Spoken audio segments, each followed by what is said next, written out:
En esta sesión de la materia de programación para analítica descriptiva y predictiva, vamos a pasar de la definición del modelo a cómo se construye en la práctica. Ya hemos visto cómo representar un problema mediante una función. Ahora nos centraremos en cómo aprender esa función a partir de los datos. Para ello, analizaremos los elementos clave del problema de aprendizaje, como el espacio de modelos, la función de pérdida y el proceso de entrenamiento. Una vez que hemos definido el modelo como una función que mapea entradas a salidas, es importante entender qué estamos tratando de aproximar. Existe una relación real entre las variables de entrada y la salida que denotamos como f asterisco. Esta función representa el comportamiento verdadero del problema, pero no la conocemos. Por ejemplo, pensemos en el precio de una casa. Existe una relación real entre variables como ubicación, tamaño o número de habitaciones y el precio, pero no conocemos esa relación exacta. Por ello, construimos un modelo F a partir de los datos disponibles. El objetivo es que este modelo capture lo mejor posible esa relación real y que por lo tanto este modelo sea lo más cercano posible a esa función real. Ya hemos definido que existe una función real que no conocemos y que buscamos aproximarla mediante un modelo. Sin embargo, no podemos buscar ese modelo en el conjunto de todas las funciones posibles, ya que eso sería computacionalmente intratable. Por ello, restringimos la búsqueda a un conjunto de funciones que llamamos espacio de hipótesis y denotamos como H mayúscula. Este conjunto contiene las funciones que estamos dispuestos a considerar como modelo. Por ejemplo, si elegimos modelos lineales, entonces H mayúscula estará formado por funciones lineales. Dentro de este conjunto, seleccionamos una función específica H que representa nuestro modelo.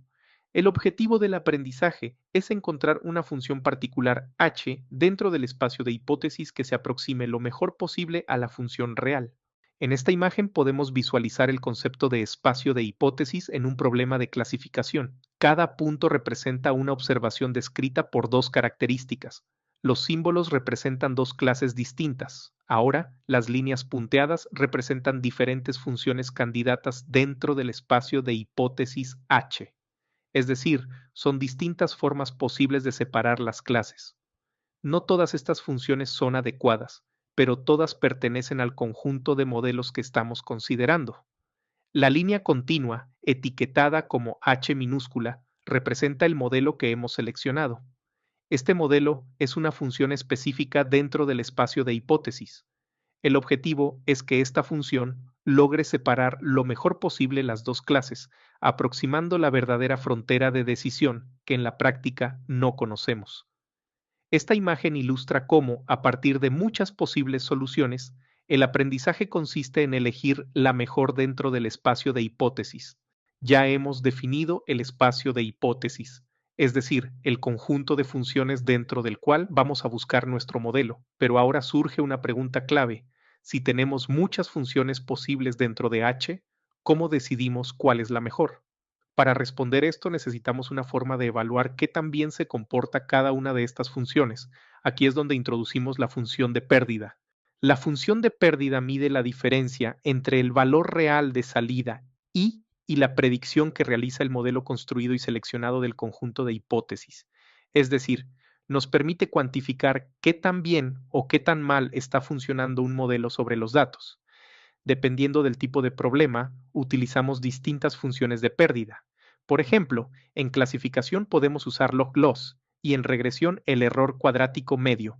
De esta forma, la función de pérdida nos proporciona un criterio para comparar diferentes modelos dentro del espacio de hipótesis.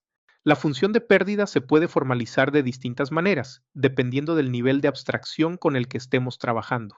En una forma general, considerando que trabajamos sobre un conjunto de datos, la expresamos para poder medir el error de cada observación. Si nos enfocamos en el modelo que hemos construido, podemos escribirla en términos de f, que representa nuestro modelo. Y si además consideramos que el modelo depende de parámetros, podemos hacer esta dependencia explícita agregando θ que representa los parámetros del modelo. Estas distintas formas representan la misma idea: cuantificar el error entre el valor real y la predicción. La diferencia radica en qué tan explícita hacemos la representación del modelo dentro de la función de pérdida. Ahora que tenemos una forma de medir el error mediante la función de pérdida, podemos comparar distintos modelos. Pero no basta con evaluar uno solo. Lo que queremos es encontrar, dentro del espacio de hipótesis, la función que produzca el menor error posible. Esto nos lleva a formular el problema de aprendizaje como un problema de optimización. Esta expresión representa el proceso de entrenamiento de un modelo. Lo que estamos haciendo es evaluar qué tan bien funciona un modelo sobre los datos que tenemos. Para cada observación, comparamos el valor real con la predicción del modelo y calculamos el error. Después, sumamos todos esos errores a lo largo del conjunto de datos. El objetivo es encontrar el modelo que produzca el menor error total, es decir, buscamos la función dentro del espacio de hipótesis que mejor se ajusta a los datos observados minimizando el error. Una vez formulado el aprendizaje como un problema de minimización que busca la función dentro del espacio de hipótesis que minimice el error en los datos, aparece un problema importante. Si evaluamos el modelo con los mismos datos con los que fue entrenado, el error puede ser engañosamente bajo. Esto ocurre porque el modelo puede ajustarse demasiado a esos datos, capturando incluso ruido. Por ello, necesitamos una forma de evaluar qué tan bien funciona el modelo en datos nuevos. Aquí es donde dividimos el conjunto de datos en entrenamiento y prueba. El conjunto de entrenamiento se utiliza para ajustar el modelo, es decir, para minimizar la función de pérdida. El conjunto de prueba se utiliza para evaluar el desempeño del modelo en datos que no ha visto. De esta forma, podemos estimar qué tan bien generaliza el modelo. En la literatura existen diversas formas de dividir el conjunto de datos en entrenamiento y prueba. Esto se verá en otra sesión. Una vez que hemos separado los datos en entrenamiento y prueba, surge el concepto de generalización. El objetivo no es solo que el modelo tenga un bajo error en los datos de entrenamiento, sino que también funcione bien en datos que no ha visto. A esto se le llama capacidad de generalización. Pero veamos cómo se calculan estos errores.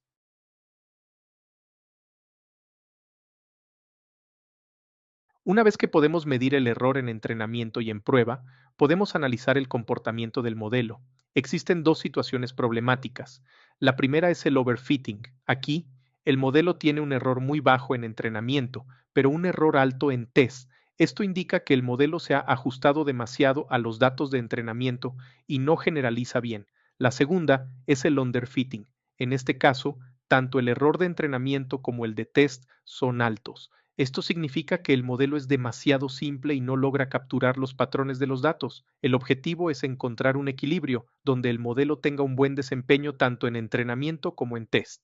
En esta gráfica observamos cómo se comporta el error en función de la complejidad del modelo.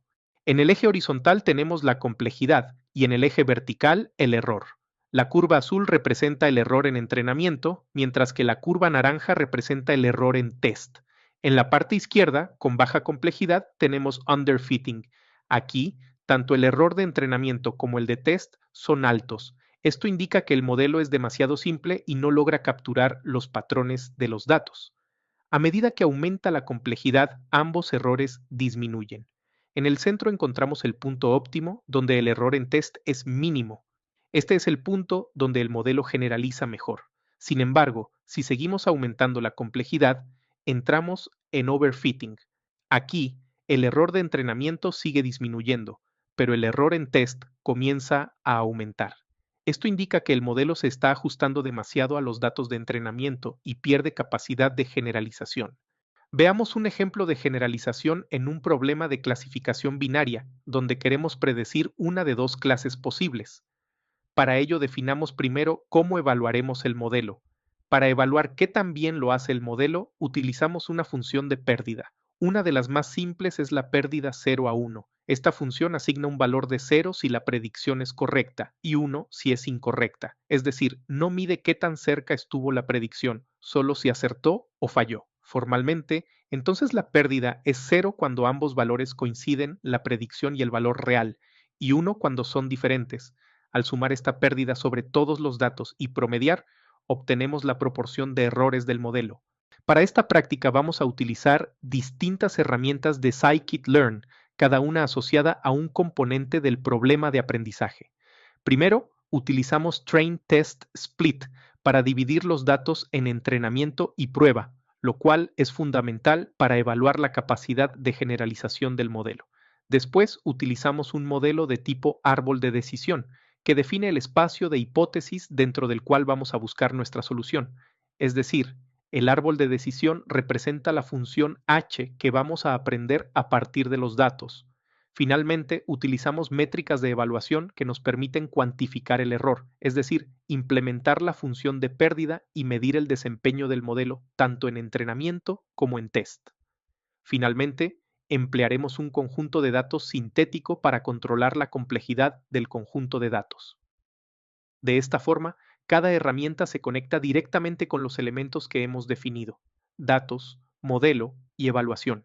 Con esto, cerramos la parte teórica de la sesión. Hemos visto cómo se formaliza un problema de aprendizaje, cómo se define el modelo, cómo se mide el error y cómo evaluamos su capacidad de generalización. Ahora es momento de llevar estos conceptos a la práctica. Les pido que descarguen desde el campus virtual el notebook correspondiente a esta sesión. En él verán paso a paso lo que hemos abordado en esta sesión, trabajando con datos, entrenando un modelo y evaluando su desempeño.